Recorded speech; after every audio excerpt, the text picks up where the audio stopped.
Buenas tardes, mi nombre es Adán Sánchez Olvera, soy alumno de ESIME Azcapotzalco de la materia de máquinas eléctricas en el grupo 4MV2. Hoy vamos a empezar con la semana 4. La primera pregunta es, ¿qué es la corriente alterna?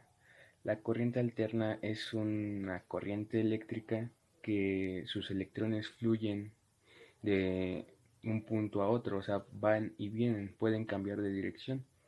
La corriente alterna es la que llega a nuestras casas, la que podemos encontrar en los enchufes que se encuentran en las paredes, ya sea de nuestras casas, de las escuelas, en los trabajos, en cualquier punto donde tengamos un enchufe, ahí es la corriente alterna.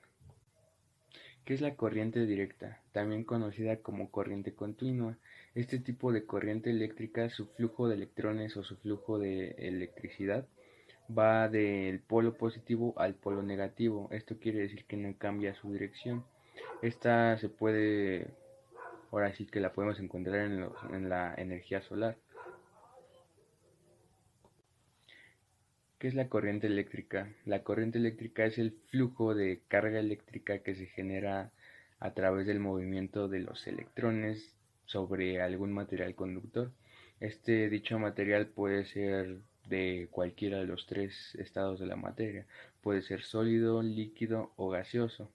Algunos ejemplos o el ejemplo más común puede ser el metal.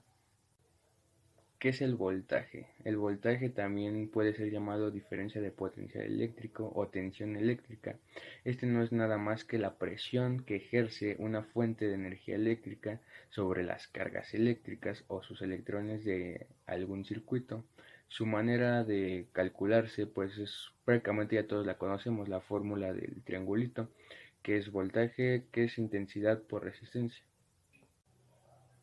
¿Qué es un circuito en serie? Un circuito en serie prácticamente es la configuración en la que se conectan los dispositivos. Vamos con un circuito en serie de resistencias.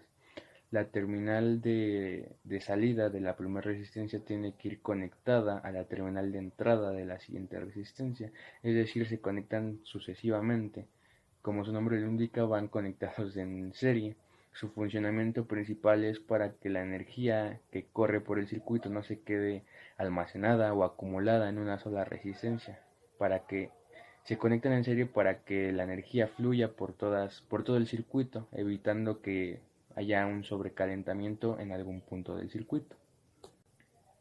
¿Qué es un circuito en paralelo? Un circuito en paralelo de igual manera es la configuración en que se conecta el circuito, pero a diferencia del circuito en serie, en paralelo quiere decir que sus terminales de entrada y de salida van a coincidir entre sí, o sea, no van a ir conectadas sucesivamente.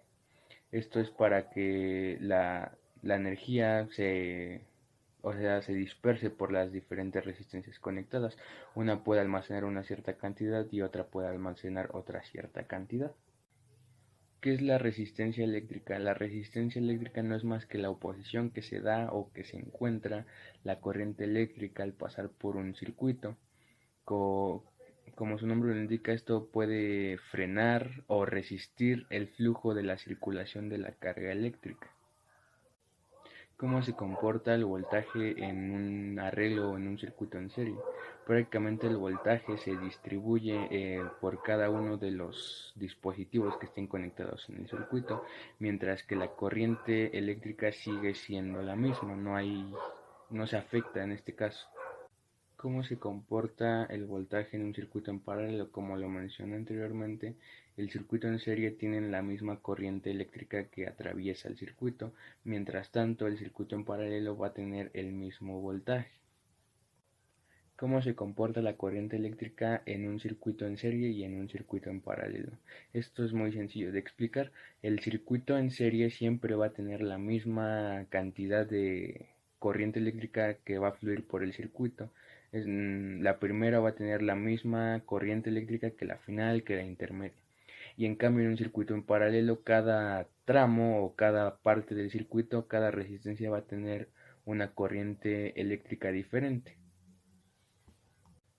Cada uno de estos elementos de los circuitos en serie y paralelo tienen diferentes fórmulas para poder calcularse. Como pues ya lo dije, el circuito en serie su corriente eléctrica va a ser siempre la misma y el circuito en paralelo va a ser diferente dependiendo, ahora sí que el tramo del circuito, pues va a tener diferente forma de calcularse. Pero también existe el circuito mixto, que es la combinación entre los dos. Puede tener un tramo en serie y otro tramo en paralelo. Pero pues esto ya es otro tema aparte. Esto sería todo por mi parte, profesor. Que tenga buen día.